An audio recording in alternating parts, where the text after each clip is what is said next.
So in order to get through these sort of challenging business conditions, 4 key areas I think you need to really address: cash flow, profitability, recurring business, and financing when you're in profit. Cash flow is the name of the game, and you want to be able to try to ensure that you get as much cash flow into your business as possible, and try to shorten trading terms, lengthen out who you pay if you can. If your wages, it's a bit difficult to do that.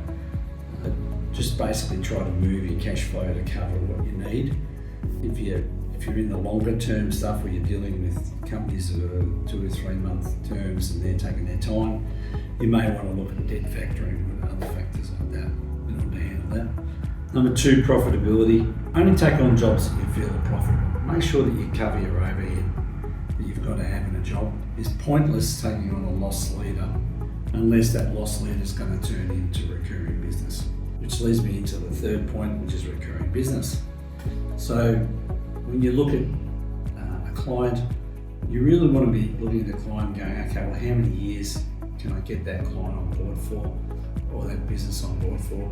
How can I make a person buy a 2nd time, 3rd time, 4th time? That's where the real wealth is, and that's how businesses get to maturity, because they're the ones who can rely on that and know that they can have bad times and just keep it going. The 4th key strategy, which I think is really important and people don't think about it, is when you're making money, that is the time to set your finances up for your business.